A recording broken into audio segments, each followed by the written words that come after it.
Hello ಎಲ್ಲರೂ ಹೇಗಿದ್ದೀರಾ? ನಾವಂತೂ ತುಂಬ ಚೆನ್ನಾಗಿದ್ದೀವಿ. ಈ ದಿನ ನಮ್ಮೂರಲ್ಲಿ ಜಾತ್ರೆ. ನಾನು ಮೊದಲನೇ ವೀಡಿಯೋನ ಶೇರ್ ಮಾಡ್ಕೊಳಕ್ಕಾಗಲಿಲ್ಲ ನಿಮ್ಮ ಜೊತೆ. ನಾನು ಅವತ್ತು ಊರಲ್ಲಿ ಇರಲಿಲ್ಲ.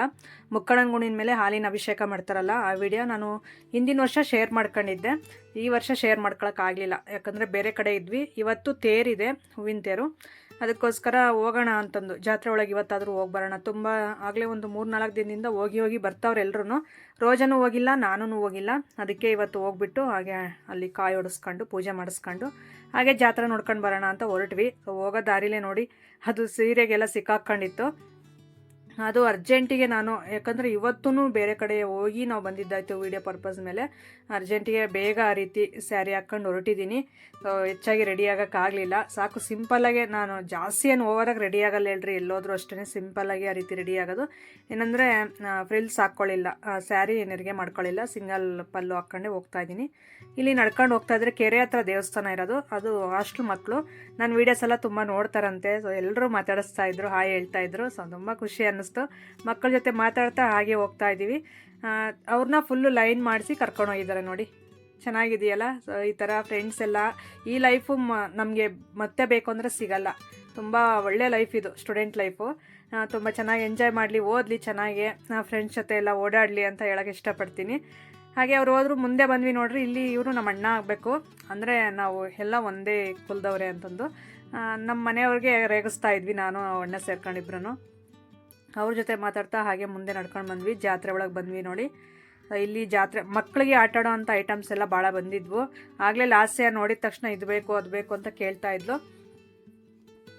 ನಾವು ಮುಂದೆ ಹೋಗ್ಬಿಟ್ಟು ಪೂಜೆ ಮಾಡಿಸಿ ಬರಬೇಕಾದ್ರೆ ತೊಗೊಳೋಣ ಅಂತ ನೈಸ್ ಮಾಡಿದ್ರೆ, ಅಲ್ಲಿ ಹೋಗಿದ ತಕ್ಷಣ ಐಸ್ ಕ್ರೀಮ್ ಗಾಡಿಗೆ ನೋಡ್ರಿ ಹೆಂಗೆ ಹೋಗ್ತಾವಳೆ, ಸೈಡ್ಗೆ ಹಂಗೆ ಹೋಗ್ತಾವಳೆ. ಐಸ್ ಕ್ರೀಮ್ ಬೇಕೇ ಬೇಕು ನನಗೆ ಫಸ್ಟು, ಆಮೇಲೆ ದೇವಸ್ಥಾನದೊಳಗೆ ಬರ್ತೀನಿ ಅಂತಂದು.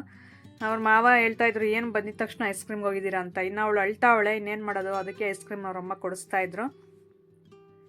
ಈಗ ಐಸ್ ಕ್ರೀಮ್ ತೊಗೊಂಡು ಮತ್ತೆ ದೇವಸ್ಥಾನದೊಳಗೆ ಹೋಗ್ತಾ ಇದ್ದೀವಿ. ಅಲ್ಲಿ ಏನಂದರೆ ಆಗಲೇ ತೇರಿಗೆಲ್ಲ ರೆಡಿ ಮಾಡಿ ನಿಂತಿದ್ರು ಹೊರಗಡೆ ಎಲ್ಲರೂ. ಸೊ ನಾವು ಈಗ ಹೋಗೋಕ್ಕೆ ಅಂದರೆ ಅಲ್ಲಿ ಜಾಸ್ತಿ ಜನ ಸೇರಿದ್ರಾಗಲೇ. ಈಗ ದೇವಸ್ಥಾನದ ಒಳಗಡೆ ಹೋಗಿ ಪೂಜೆ ಮಾಡಿಸೋಣ ಫಸ್ಟು ಅಂತ ನೋಡಿ. ಹೊರಗಡೆಯಿಂದ ತೋರಿಸ್ತಾ ಇದ್ದಾರೆ ನಮ್ಮ ಮನೆಯವರು ನಿಮಗೆ. ದೇವಸ್ಥಾನ ಹೊರಗಡೆ ಈ ರೀತಿ ಇದೆ. ಸೊ ನೆಕ್ಸ್ಟ್ ಇಯರು ತೇರೇನೋ ಮಾಡಿಸ್ತಾರೆ ಅಂತ ಅಂದರು. ಸೊ ಅವಾಗ ಇನ್ನೂ ಸ್ವಲ್ಪ ಚೆನ್ನಾಗಿರುತ್ತೆ ಜಾತ್ರೆ. ನೀವು ನೋಡೋ ಅಂಥ ಜಾತ್ರೆ ಅಂದರೆ ಚೆನ್ನಾಗೇ ತೋರಿಸ್ತೀನಿ ವಿಡಿಯೋದಲ್ಲಿ. ಈಗ ಸಿಂಪಲ್ಲಾಗೆ ಮಾಡ್ತಾ ಇರೋದು ಜಾತ್ರೆನ. ಇಲ್ಲಿ ಮಕ್ಕಳು ನೋಡಿ, ಸೊ ಎಲ್ಲರೂ ಓಡಾಡ್ತಾವ್ರೆ. ಜಾತ್ರೆ ಅಂದರೆ ಒಂಥರ ಹಬ್ಬದ ಥರ. ಹಬ್ಬಗಳಿಗಿಂತಲೂ ಜಾತ್ರೆಗಳಂದರೆ ತುಂಬ ಇಷ್ಟಪಡ್ತಾರೆ ಎಲ್ಲರೂ. ಹಾಗೆ ನೋಡಿ ಎಲ್ಲರೂ ಇಷ್ಟೊಂದು ಜನ ಹೆಣ್ಮಕ್ಳು ಸೇರಿದ್ದಾರೆ. ಇನ್ನು ತೇರು ಹೊರಡಬೇಕಾದ್ರೆ ಜಾಸ್ತಿ ಜನ ಸೇರ್ತಾರೆ. ಈಗ ಈ ರೀತಿ ಎಲ್ಲ ಅಲಂಕಾರ ಮಾಡ್ತಾಯಿದ್ರು ತೇರಿಗೆ. ನಾವು ಒಳಗಡೆ ಹೋಗ್ಬಿಟ್ಟು ಈಗ ಪೂಜೆ ಮಾಡಿಸೋಣ ಅಂತ. ರೋಜನು ಮತ್ತು ಲಾಸ್ಯ ಈ ಕಡೆ ಓಡಾಡ್ತಾವ್ರೆ ಸ್ಲಿಪ್ಪರ್ ಬಿಡೋದಕ್ಕೆ ಅಂತ. ನಾನು ಆ ಕಡೆ ಬಿಟ್ಟು ಬಂದೆ. ಹಾಗೆ ಒಳಗಡೆ ಬಂದಿದ್ದ ತಕ್ಷಣ ಇಲ್ಲಿ ನಮ್ಮ ಸಬ್ಸ್ಕ್ರೈಬರು, ನಮ್ಮೂರವರೇ, ಪಾಪ ಮದುವೆ ಮಾಡ್ಕೊಂಡು ಬೇರೆ ಊರಿಗೆ ಹೋಗಿರ್ತಾರಲ್ಲ ಅಂಥವ್ರು ನನ್ನ ವೀಡಿಯೋಸ್ನ ನೋಡಿ ತುಂಬ ಖುಷಿ ಪಡ್ತಾರೆ. ನಮ್ಮೂರನ್ನ ಇಲ್ಲಿಂದನೇ ನೋಡ್ತೀವಲ್ಲ ಮೊಬೈಲಲ್ಲೇ ಅಂತಂದು ಹೇಳ್ಬಿಟ್ಟು ಹುಡುಗಿ ಅದೇ ಮಾತಾಡಿಸ್ತಾ ಇದ್ರು, ಪರಿಚಯ ಮಾಡ್ಕೊಳ್ತಾ ಇದ್ರು ನನ್ನ. ಅಕ್ಕ ವೀಡಿಯೋಗಳು ನೋಡ್ತೀನಿ ಅಕ್ಕ ನಿನ್ನವು, ತುಂಬ ಖುಷಿ ಆಗುತ್ತೆ ಅಂತ ಹೇಳ್ತಾ ಇದ್ಲು. ಸರಿ ಅಂತ ನನ್ನ ಕ್ಲಾಸ್ಮೇಟ್ ಹುಡುಗಿ ಸಿಕ್ಕಿದ್ಲಾಗಲೇ, ಅವಳ ಜೊತೆ ಮಾತಾಡ್ತಾ ಇದ್ವಿ. ಅವಳು ಒನ್ ಡೇ ಟ್ರಿಪ್ ಬಂದಿರಲಿಲ್ಲ, ಅದು ಇಲ್ಲೇ ಮಾತಾಡ್ತಾ ಇದ್ವಿ ಜಾತ್ರೆಯಲ್ಲೇ. ನೆಕ್ಸ್ಟ್ ಟೈಮ್ ಹೋಗೋಣ್ರಿ ಅಂತಂದು ಹೇಳ್ತಾ ಇದ್ಲು. ಸರಿ ಆಯಿತು ಅಂತಂದೇಳಿ ಅವ್ರ ಜೊತೆ ಮಾತಾಡ್ಕೊಂಡು ಹಾಗೆ ಒಳಗಡೆ ನಿಮಗೆ ತೋರಿಸ್ತಾ ಇದ್ದೀನಿ ನೋಡಿ. ದೇವ್ರ ದರ್ಶನ ನೀವು ಇಲ್ಲಿಂದನೇ ಪಡ್ಕೊಬಿಡಿ. ದೇವರೆಲ್ಲರನ್ನೂ ಕಾಪಾಡಲಿ. ನಮ್ಮೂರು ಶ್ರೀ ಗುರು ತಿಪ್ಪೇರುದ್ರಸ್ವಾಮಿ ದೇವಸ್ಥಾನ ಇದು. ನಾಯಕನಟಿ ತಿಪ್ಪೇಸ್ವಾಮಿ ಅಂತಂದೇ ಪ್ರಸಿದ್ಧಿಯಾಗಿರುವ ತಿಪ್ಪೇರುದ್ರಸ್ವಾಮಿ ಅಂದರೆ ನಮ್ಮೂರಲ್ಲೂ ಪ್ರಸಿದ್ಧಿಯಾಗಿದ್ದಾರೆ. ತುಂಬ ಚೆನ್ನಾಗಿ ಭಕ್ತಿಯುಳ್ಳ ದೇವರು, ಅಂದರೆ ಒಂದು ಪವರ್ಫುಲ್ ದೇವರು ಅಂತಂದು ಹೇಳ್ಬೋದು. ಸೊ ಏನೇ ಒಂದು ಮನಸ್ಸಲ್ಲಿ ಒಂದು ಕೋರಿಕೆಗಳನ್ನ ಕೋರ್ಕೊಂಡ್ರೆ ಈಡೇರುತ್ತೆ ಅಂತ ಇಲ್ಲಿ ಹೇಳ್ತಾ ಇರ್ತಾರೆ. ಸೊ ಹಾಗಾಗಿ ನೀವು ಇಲ್ಲಿಂದನೇ ದೇವರ ಆಶೀರ್ವಾದ ತಗೋಬೇಡಿ. ಹಾಗೆ ದೇವರ ಆಶೀರ್ವಾದ ನಾವು ದೇವ್ರ ದರ್ಶನ ಮಾಡ್ಕೊಂಡು ಹಣ್ಣು ಕೈಯೆಲ್ಲ ಮಾಡಿಸ್ಕೊಂಡು ಹೊರಗಡೆ ಬಂದಿದ್ದ ತಕ್ಷಣ ಇವರು ನಮ್ಮ ಮನೆಯವ್ರ ಕ್ಲಾಸ್ಮೇಟು, ನಿಮಗೆ ಗೊತ್ತೇ ಇರುತ್ತೆ, ಗುರುವಂದನ ಕಾರ್ಯಕ್ರಮದಲ್ಲಿ ಶೇರ್ ಮಾಡ್ಕೊಂಡಿದ್ದೆ. ಸೊ ಕುಸುಮ ಅಂತ ಹೇಳ್ಬಿಟ್ಟು ನಮಗಿಂತಲೂ ಸೀನಿಯರು, ನಮ್ಮ ಹಸ್ಬೆಂಡ್ ಅವ್ರ ಕ್ಲಾಸ್ಮೇಟು. ಅವ್ರ ಜೊತೆ ಮಾತಾಡ್ಕೊಂಡು ಹಾಗೆ ಇವಳು ನಂದಿನಿ ನನ್ನ ಕ್ಲಾಸ್ಮೇಟು. ಇವರು ಪ್ರಸಾದ ಹಂಚ್ತಾ ಇದ್ರಾಗಲೇ. ಅದಕ್ಕೆ ನಾನು ರೋಜಾ ಮತ್ತು ಲಾಸ್ಯ ಐಸ್ ಕ್ರೀಮಲ್ಲಿ ಫುಲ್ ಬ್ಯುಸಿಯಾಗಿದ್ಲು ಬಿಟ್ರಿ. ಅದಕ್ಕೆ ನಾನು ರೋಜಾನೇ ಇಸ್ಕೊಂಡ್ವಿ. ಇಲ್ಲಿಂದ ಮತ್ತೆ ನೆಕ್ಸ್ಟು ನಾವು ಹೊರಗಡೆ ಹೋಗ್ಬಿಟ್ಟು ತಿನ್ನೋಣ ಅಂತಂದು ಹೋಗ್ತಾ ಇದ್ರೆ ಅಷ್ಟರಲ್ಲಿ ಇನ್ನೂ ಮುಕ್ಕಾಲು ಭಾಗ ರೆಡಿಯಾಗಿತ್ತಲ್ಲ. ಸೊ ನಾವು ತಿಂದು ಆ ಕಡೆ ಹೋಗ್ಬಿಟ್ಟು ಇನ್ನೂ ದೇವರಿದೆ ಅಕ್ಕಂಗಾರ್ಲು ಅಂತ, ಅಲ್ಲಿ ಪೂಜೆ ಮಾಡಿಸ್ಕೊಂಡು ಬರೋಷ್ಟರಲ್ಲಿ ಇದು ರೆಡಿ ಆಗುತ್ತೆ ಅಂತಂದು ಇಲ್ಲಿಂದ ಈಗ ಹೊರಡ್ತಾ ಇದ್ವಿ. ನೋಡಿ ಅವ್ರವರು ಕೆಲಸದಲ್ಲಿ ಅವ್ರು ಬ್ಯುಸಿ ಆಗವ್ರೆ. ಸೊ ಇದನ್ನು ಎಲ್ಲ ರೆಡಿ ಮಾಡ್ತಾಯಿದ್ರು, ನಂದಿ ಕೋಲು ಅಂತಾರಲ್ಲ, ಸೊ ಅದು ನೀವು ನನ್ನ ಪ್ರೀವಿಯಸ್ ವೀಡಿಯೋಸಲ್ಲಿ ನೋಡ್ಬೋದು. ಅಂದರೆ ನಾನು ಹಿಂದಿನ ವರ್ಷ 3 ದಿನದ ವೀಡಿಯೋನು ಅಪ್ಲೋಡ್ ಮಾಡಿದ್ದೀನಿ ವ್ಲಾಗ್ ಮುಖಾಂತರ. ನಾವು ಜಾತ್ರೆ ಯಾವ ರೀತಿ ಮಾಡ್ತೀವಿ ಅನ್ನೋದು ಪ್ರೋಸೆಸ್ಸಾಗಿ ತೋರಿಸಿದ್ದೀನಿ ಇದರಲ್ಲಿ ನಾನು ಸಿಂಪಲಾಗಿ ಶೇರ್ ಮಾಡ್ಕೊತಾ ಇದ್ದೀನಿ ಅಷ್ಟೇ. ಇವತ್ತು ಫುಲ್ಲು ನಾನು ಮಧ್ಯಾಹ್ನದ ಮೇಲೇ ಊರೊಳಗೆ ಬಂದಿದ್ದು, ಅದಕ್ಕೋಸ್ಕರ ಸ್ವಲ್ಪ ನಾನು ಪ್ರೋಸೆಸ್ಸಾಗಿ ತೋರ್ಸೋಕ್ಕಾಗಲಿಲ್ಲ. ಇರಲಿ ಇದಾದರೂ ಅಂತಂದು ಹೇಳ್ಬಿಟ್ಟು ಬಂದಿದ್ದಾಯಿತು. ಇಲ್ಲಿ ನೋಡಿ ತಿಪ್ಪೇಶಣ್ಣ ಅವರೆಲ್ಲ ಇಲ್ಲಿ ತೇರ ಹತ್ರ ನಿಂತಿದ್ರು. ಇಲ್ಲಿ ಎಲ್ಲ ಹೋಮ ಎಲ್ಲ ಮಾಡಿರ್ತಾರಲ್ಲ ಪೂಜೆಗಳೆಲ್ಲನೂ ಅಲ್ಲಿ. ಹಾಗೆ ಪ್ರಸಾದ ಇಡ್ತಾಯಿದ್ರು ಈ ಕಡೆ. ಅಂದರೆ ವರ್ಷನೂ ಇಡ್ತಾರೆ ಪ್ರಸಾದ, ಈ ರೀತಿ ಕೊಡ್ತಾರೆ ಬಂದಿರೋ ಅಂಥ ಭಕ್ತಾದಿಗಳಿಗೆ ತೇರಿನ ದಿನ. ಮತ್ತು ಮುಕ್ಕಣ್ಣನ ಗುಂಡಿನ ಮೇಲೆ ಹಾಲಿನ ಅಭಿಷೇಕ ಮಾಡ್ತಾರಲ್ಲ ಅವತ್ತಿನ ದಿನವೂ ಪ್ರಸಾದ ಕೊಡ್ತಾರೆ. ದೂರದಿಂದ ನೀವು ನೋಡ್ತಾ ಇರ್ಬೋದು ಈ ರೀತಿ ಇದೆ ದೇವಸ್ಥಾನದ ವ್ಯೂ. ನಾವು ಇಲ್ಲಿ ಪ್ರಸಾದ ಇಡಿಸ್ಕೊಂಡಿದ್ವಲ್ಲ, ಅವ್ರ ಹತ್ರ ಇಸ್ಕೊಂಡಿದ್ವಲ್ಲ, ಅದನ್ನು ಸ್ವಲ್ಪ ತಿಂದ್ಬಿಟ್ಟು ಈಗ ಕೆರೆ ಏರಿ ಮೇಲೆ ನಡ್ಕೊಂಡು ಹೋಗ್ತಾ ಇದ್ದೀವಿ. ಇಲ್ಲಿ ಅಕ್ಕಂಗಾರ್ಲ ದೇವರು ಅಂತಂದು ಹೇಳ್ಬಿಟ್ಟು ಇಲ್ಲಿ ನೆಲೆಸಿದ್ದಾರೆ. ಅಲ್ಲಿ ಹೋಗ್ಬಿಟ್ಟು ಹಣ್ಣುಕಾಯಿ ಮಾಡಿಸ್ಕೊಂಡು ಈ ಜಾತ್ರೆಗೆ ಬಂದಿರೋರೆಲ್ಲರೂ ಈ ಕಡೆನೂ ಬರ್ತಾರೆ ಈ ದೇವ್ರಿಗೂ. ಇಲ್ಲಿ ಬಂದುಬಿಟ್ಟು ಈಗ ಪೂಜೆ ಮಾಡ್ಕೊಂಡು ಹೋಗೋಣ ಅಂತಂದು. ಲಾಸ್ಯ ಅಂತೂ ಫುಲ್ ಹಾಯ್ ಮಾಡು ಕ್ಯಾಮ್ರಾಗೆ ಅಂದರೆ ಮಾಡ್ತಾನೆ ಇಲ್ಲ. ಆಗಲೇ ನಾನು ಕರ್ಕೊಂಡು ಹೋಗೋದು ಒಂದು 2 ಮಂತ್ಸಿಂದ ಕಡಿಮೆ ಮಾಡಿದ್ದೀನಿ ಜೊತೆಯಲ್ಲಿ, ಅದಕ್ಕೆ ಎಲ್ಲ ಮರ್ತೋಗ್ಬಿಟ್ಟಿದ್ದಾಳೆ. ಸೊ ಅದೇ ರೀತಿ ಜೊತೆಯಲ್ಲಿ ಕರ್ಕೊಂಡು ಹೋಗೋದು ಅಭ್ಯಾಸ ಮಾಡಿಸ್ಬಿಟ್ರೆ ಏನು ಮಾಡ್ತಾಳೆ ಅಂದರೆ ಈ ಅಂಗನವಾಡಿಗೂ ಸ್ಕೂಲ್ಗೆ ಹೋಗೋಕ್ಕೆ ಮತ್ತೆ ಹಿಂಜರಿತಾಳೆ ಅಂತ. ಅಂಗನವಾಡಿಗೆ ಆಗಲೇ ನಾನು ಹೋಗಲ್ಲ, ಅತ್ತೆ ಜೊತೆ ಹೋಗ್ತೀನಿ ಅಂತ ಇದ್ಲಂತೆ ಡೈಲಿ. ಅದಕ್ಕೆ ನಾವೇ ಸ್ವಲ್ಪ ಕಂಟ್ರೋಲ್ ಮಾಡಿದ್ದೀವಿ, ಎಲ್ಲೂ ಕರ್ಕೊಂಡೋಗಲ್ಲ ಈಚೆಗೆ. ಕರ್ಕೊಂಡೋದ್ರೆ ಮತ್ತೆ ಅದೇ ಅಭ್ಯಾಸ ಚೆನ್ನಾಗಿರುತ್ತೆ. ಹೊರಗಡೆ ಓಡಾಡೋದು, ತಿಂದ್ಕೊಂಡು ಬರೋದು ಇದೇ ಒಂದು ಮೈಂಡಲ್ಲಿ ಉಳ್ಕೊಬಿಡುತ್ತೆ. ಮತ್ತು ಸ್ಕೂಲೊಳಗೆ ಹೋದರೆ ಅಳೋದು ಈ ರೀತಿ ಮಾಡ್ತಾಳೆ ಅಂತ ನಾವೇ ಸ್ವಲ್ಪ ಕಡಿಮೆ ಮಾಡಿಬಿಟ್ಟಿದ್ದೀವಿ. ಅದಕ್ಕೆ ಹಾಯ್ ಹೇಳಲ್ಲಂತೆ, ನೀನೆಲ್ಲೂ ಕರ್ಕೊಂಡೋಗಲ್ಲ, ಹಾಯ್ ಹೇಳಲ್ಲ ಅಂತಂದು ಹೇಳ್ತಾವಳೆ. ಬಂದ್ವಿ ನೋಡಿ ಫೈನಲಿ ಅಕ್ಕಂಗಾರ್ಲ ದೇವಸ್ಥಾನ ಹತ್ರ ಬಂದುಬಿಟ್ಟು ಇಲ್ಲಿ ಬೆಳಿಗ್ಗೆಯಿಂದ ಪೂಜೆಗಳೆಲ್ಲ ಮಾಡ್ಕೊಂಡೋಗಿದ್ದಾರೆ.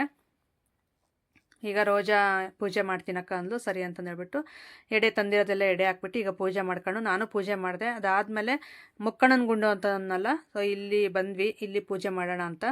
ಇಲ್ಲಿ ಆಗಲೇ ನಿನ್ನೆಯಿಂದನೇ ಫುಲ್ಲು 2 ದಿನದಿಂದ ಹಾಲು ಒಯ್ದು ಹೋಗ್ತಾವ್ರೆ. ಮುಕ್ಕಣ್ಣನ ಗುಂಡಿನ ಮೇಲೆ ಹಾಲಿನ ಅಭಿಷೇಕ ಮಾಡ್ತೀವಿ ವರ್ಷ. ಈ ಜಾತ್ರೆಯ ಸ್ಟೋರಿ ಆಗಿರ್ಬೋದು, ಇಲ್ಲ ನಾವು ಜಾತ್ರೆ ಏನಕ್ಕೆ ಮಾಡ್ತೀವಿ, ದೇವ್ರಿಗೆ ಏನಕ್ಕೆ ಈ ರೀತಿ ಹಾಲಿನ ಅಭಿಷೇಕ ಮಾಡ್ತೀವಿ ಅಂತಂದು ಇದರ ಕತೆ ಎಲ್ಲನೂ ನಾನು ಪ್ರೀವಿಯಸ್ ವೀಡಿಯೋಸಲ್ಲಿ ಶೇರ್ ಮಾಡ್ಕೊಂಡಿದ್ದೀನಿ. ನೀವು ಅಲ್ಲಿ ಹೋಗಿ ನೋಡ್ಬೋದು ನಾವೇನಕ್ಕೆ ಈ ರೀತಿ ಜಾತ್ರೆ ಮಾಡ್ತೀವಿ ಇಲ್ಲಿ ಅನ್ನೋದು ಅರ್ಥ ಆಗುತ್ತೆ.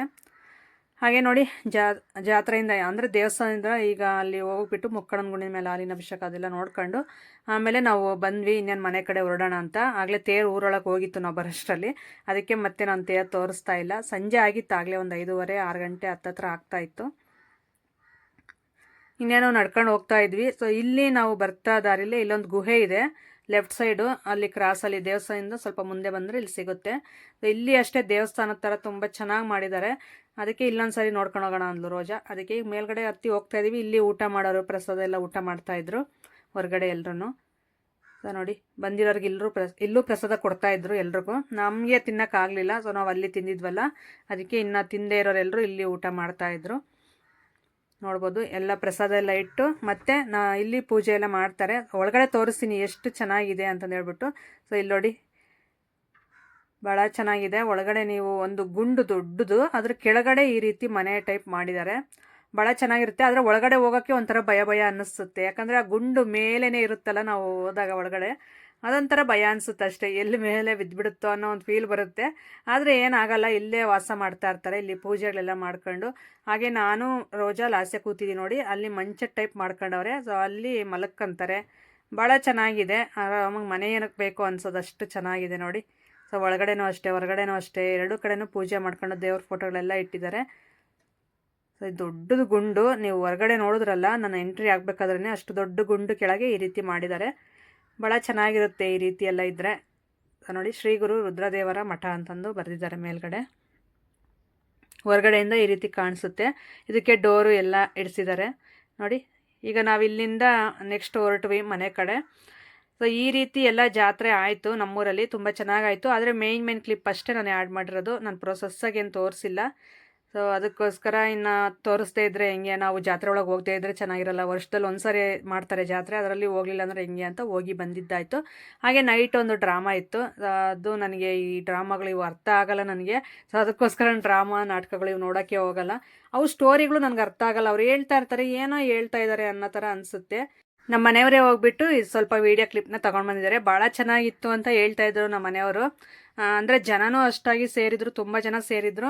ಹಾಗೆ ಸ್ಟೇಜ್ ಎಲ್ಲ ತುಂಬ ಚೆನ್ನಾಗಿತ್ತು, ಸ್ಕ್ರೀನ್ ಎಲ್ಲನೂ ತುಂಬ ಚೆನ್ನಾಗಿತ್ತು ಅಂತ ಹೇಳ್ತಾಯಿದ್ರು. ಅದೆಲ್ಲ ನನಗೆ ಅರ್ಥ ಆಗಲ್ಲ. ಅವರು ನಮ್ಮ ಮನೆಯವರು ತುಂಬ ಚೆನ್ನಾಗಿ ನೋಡ್ತಾರೆ ಈ ಥರ ಡ್ರಾಮಾಗಳು, ಸಾಮಾಜಿಕ ಆಗಿರ್ಬೋದು, ಪೌರಾಣಿಕ ಅಂತಾರಲ್ಲ, ಈ ಥರದವೆಲ್ಲ ತುಂಬ ಚೆನ್ನಾಗಿ ನೋಡ್ತಾರೆ. ಯಾವುದೇ ಊರಲ್ಲಿದ್ರೂ ಅವ್ರು ಹೋಗ್ತಾರೆ. ಅದು ಹೆಂಗೆ ಅರ್ಥ ಆಗುತ್ತೋ ನನಗಂತೂ ಅರ್ಥ ಆಗಲ್ಲ. ಅದಕ್ಕೆ ಅವರೇ ಹೇಳ್ತಾಯಿದ್ರು, ಮತ್ತೆ ಮಾರ್ನಿಂಗು ನಾನು ನೈಟ್ ಹೋಗ್ಬಿಟ್ಟು ಈ ರೀತಿ ಒಂದು ಕ್ಲಿಪ್ಸ್ ಎಲ್ಲ ತೊಗೊಂಡು ಬಂದೆ, ಭಾಳ ಚೆನ್ನಾಗಿತ್ತು, ಜನನೂ ಸಿಕ್ಕಾಪಟ್ಟೆ ಜನ ಸೇರಿದ್ರು ಅಂದರು. ಈ ಥರ ಒಂದು ಜಾತ್ರೆ ಆದಾಗ ಆ ಥರ ನಾಟಕಗಳು ಎಲ್ಲ ಇಟ್ಟರೆ ಅದು ಒಂಥರ ಜಾತ್ರೆಗೆ ಒಂಥರ ಕಳೆ ಇರುತ್ತೆ ಅಂತಾರಲ್ಲ, ಅದು ನಿಜ. ನೋಡ್ತಾ ಇರ್ಬೋದು ನೀವು, ಜನ ಎಷ್ಟೊಂದು ಜನ ಕೂತ್ಕೊಂಡು ನೋಡ್ತಾವ್ರೆ. ತುಂಬ ಜನನೇ ಸೇರಿದ್ರಲ್ಲ, ನನಗೆ ಇಲ್ಲಿ ನೋಡ್ತಾ ಇದ್ರೆ ಆ ರೀತಿ ಅನಿಸುತ್ತೆ, ಎಷ್ಟೊಂದು ಜನ ಇದ್ದಾರೆ ನೋಡಿ. ನಿದ್ದೆಗೆಟ್ಟು ಇದು ನೋಡಬೇಕಂದ್ರೆ ಅಷ್ಟು ಸುಲಭ ಅಲ್ಲ. ಎಲ್ರಿಗೂ ಅರ್ಥ ಆಗುತ್ತೆ, ನನಗೆ ಅರ್ಥ ಆಗ್ದು ಅದು. ಅರವಿಂದ್ ನಿತಿನ್ ಅಂತೂ ಫುಲ್ ಮನೆಗೆ ಬರಲಿಲ್ಲ, ಫುಲ್ ನೈಟ್ ಫುಲ್ ಇಲ್ಲಿ ಡ್ರಾಮಾ ನೋಡ್ಕೊಂಡೆ ಅವರೇ. ಅರವಿಂದ್ ಕರೆದ ನನ್ನ ಬಾಮ ಹೋಗೋಣ ಅಂದ. ಅವನೆಲ್ಲಿ ಸ್ವಲ್ಪ ಹೊತ್ತಿರ್ತಾನೆ ಅಷ್ಟೇ, ಆಮೇಲೆ ಫ್ರೆಂಡ್ಸ್ ಜೊತೆ ಓಡೋಗ್ಬಿಡ್ತಾನೆ. ಅದಕ್ಕೆ ಏನು ಬೇಡ, ನೀನೇ ನೋಡ್ಕೊಂಡು ಬರಪ್ಪ ಅಂತ ಅಂದೆ. ಭಾಳ ಚೆನ್ನಾಗಿದೆ, ಶ್ರೀಕೃಷ್ಣ ಇರ್ಬೋದು, ಯಾಕಂದರೆ ಆ ಬಣ್ಣ, ಅದು ಕೈಯಲ್ಲಿ ಕೊಳಲು ನೋಡಿದ್ರೆ ನನಗೆ ಹಂಗೆ ಅನ್ನಿಸ್ತಾ ಐತೆ.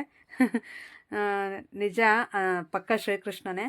ಆ ಕಡೆ ರುಕ್ಮಿಣಿ ಅವ್ರು ಇರ್ಬೋದು ಅಂತ ನಾನು ಗೆಸ್ ಮಾಡಿದ್ದೀನಿ ವಿಡಿಯೋದಲ್ಲಿ ನೋಡಿ. ನಾನೇನು ಲೈವ್ ನೋಡಿಲ್ಲ. ಇಲ್ಲಿ ನೋಡಿ, ಹೆಣ್ಮಕ್ಳು ಎಷ್ಟೊಂದು ಜನ ಕೂತಿದ್ದಾರೆ. ಇಲ್ಲಿ ಬ್ಯಾಕ್ ಸೈಡಿಂದ ತೋರಿಸಿದ್ದಾರೆ ನೋಡಿ, ಎಷ್ಟು ಜನ ಇದ್ದಾರೆ ಅಂತ ಇಲ್ಲಿ ಕಾಣಿಸ್ತಾ ಇದೆ ಚೆನ್ನಾಗಿ ಕ್ಲಿಯರಾಗಿ. ಸೊ ಈ ರೀತಿ ಆಚರಿಸಿದ್ವಿ ನಮ್ಮೂರ ಜಾತ್ರೆಯಲ್ಲಿ. ಜಾತ್ರೆ ಆಗಿರ್ಬೋದು, ಇಲ್ಲ ನಾಟಕ ಆಗಿರ್ಬೋದು, ಈ ರೀತಿ ಆಯಿತು. ನಿಮ್ಗೆ ಯಾವ ರೀತಿ ಅನ್ನಿಸ್ತು ಈ ವಿಡಿಯೋ ಅಂತ ಹೇಳಿ. ಹಾಗೆ ನನ್ನ ಹಳ್ಳಿ ವೀಡಿಯೋಸು, ಹಳ್ಳಿ ಲೈಫ್ ಸ್ಟೈಲ್ ವೀಡಿಯೋಸು, ನನ್ನ ಲಾಗ್ಸು ತುಂಬ ಚೆನ್ನಾಗಿ ಇಷ್ಟಪಡ್ತಾ ಇದ್ದೀರಾ. ನಿಜವಾಗ್ಲೂ ನಿಮ್ಮ ಪ್ರೀತಿಗೆ ನಾನು ಚಿರಋಣಿ. ಸೊ ಇದೇ ರೀತಿ ನಿಮ್ಮ ಸಪೋರ್ಟು, ನಿಮ್ಮ ಪ್ರೀತಿ ನನಗೆ ಕೊನೆಯವರೆಗೂ ಬೇಕು. ಇದೇ ರೀತಿ ಸಪೋರ್ಟ್ ಮಾಡಬೇಕು ಅಂತ ಕೇಳ್ಕೊಳ್ತಾ ಇದ್ದೀನಿ. ಹಾಗೆ ವಿಡಿಯೋ ಸ್ವಲ್ಪನಾದರೂ ಇಷ್ಟ ಆದರೆ ಕೊನೆಯದಾಗಿ ಒಂದು ಲೈಕ್ ಮಾಡಿ. ಸೊ ವಿಡಿಯೋನ ಕಂಟಿನ್ಯೂ ಆಗಿ ನೋಡಿ. ಇಷ್ಟ ಆದರೆ ಮಾತ್ರ ಒಂದು ಲೈಕ್ ಮಾಡೋದು ಮಾತ್ರ ಮರಿಬೇಡಿ. ಓಕೆ ಫ್ರೆಂಡ್ಸ್, ಸಿಗೋಣ ನಾಳೆ ಒಂದು ಒಳ್ಳೆ ವ್ಲಾಗ್ ಮುಖಾಂತರ. ಸೊ ಅಲ್ಲಿವರೆಗೂ ಸಬ್ಸ್ಕ್ರೈಬ್ ಮಾಡ್ಕೊಂಡು ನನ್ನ ವಿಡಿಯೋಗಾಗಿ ವೆಯ್ಟ್ ಮಾಡ್ತಾಯಿರಿ. ಟೇಕ್ ಕೇರ್, ಬಾಯ್.